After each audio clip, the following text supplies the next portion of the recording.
biyahero sa mga terminal ng bus. Sapat naman ang bilang ng mga biyahe pero ang ikinaiinis ng ilan ang biglaan daw na pagtaas ng pamasahe ng ilang bus company. Live mula sa Araneta Center Bus Terminal, may report si Athena Imperial. Athena? Jessica, marami nang pauwi sa kani-kanilang mga probinsya 2 araw bago ang undas. Siksikan na nga, mahirapan pa ang pagsakay.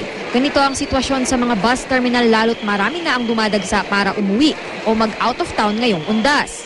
Pero lalo pang ikinainis ng ilan, ang basta na lamang daw pagtaas ng pamasahe ng ilang bus company.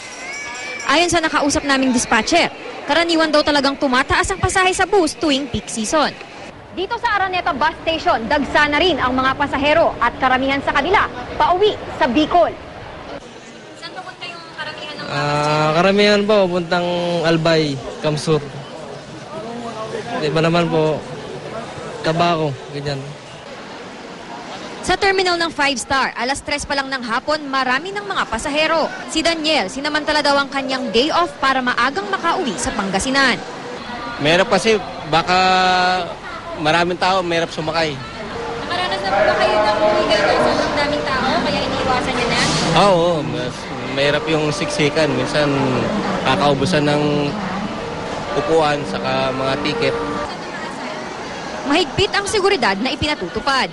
Ang mga pulis ngang nakatalaga sa mga terminal sa Cubao, patuloy ang pagruronda.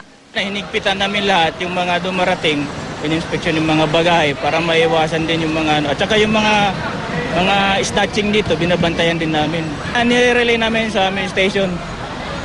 Tinatawagan na may radio kami. Ngayon every 30 to 1 hours, 30 minutes to 1 hour.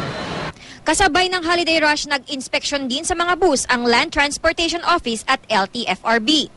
Kabilang sa mga sinuri ang mga gulong, brakes, signal lights at headlights para tiyakin ang roadworthiness ng mga bus at para di maabala ngayong bakasyon. Paalala ng mga otoridad na huwag magdala ng alahas at maraming pera. Ingatan ng mga cellphone, bawasan ng bagahe, maging maaga sa mga istasyon at pantalan at mag-ingat sa mga masasamang loob. Mabuti rin daw na tandaan ng mga emergency numbers na pwedeng tawagan. Pwede ring lapitan ng mga help desk na nakapwesto sa mga istasyon ng bus. More on complaints. Ina-assist po natin yung mga commuters, mga pasahero. So more on regulation tayo dun sa mga bus company po.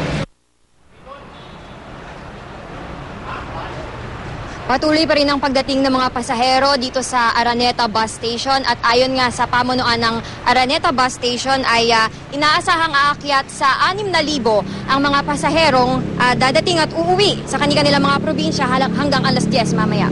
Okay, Athena, kanina sa 24 oras, kaunti pa lang mukhang gabi ang dating ng mga pasahero, no? Siguro yung mga galing sa trabaho. Yes, Jessica, karamihan nga ng mga pasaherong dumating ay galing sa kanilang mga trabaho kaya ngayong gabi sila nakaschedule umuwi sa probinsya.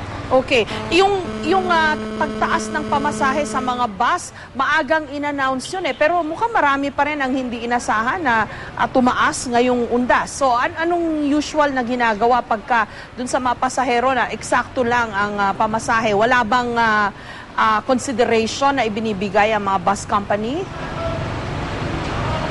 Jessica, ayon dun sa mga na-interview natin na empleyado ng bus lines ay nabigla nga lang daw itong mga pasahero dahil sa mga nakaraang buwan ay may promo rate sila. So nung tumaas ng kaunti yung pasahe ay nagreklamo nga yung iba. Pero maigi naman itong naipaliwanag ng mga empleyado ng mga bus lines dito. Okay, maraming salamat, Athena Imperial.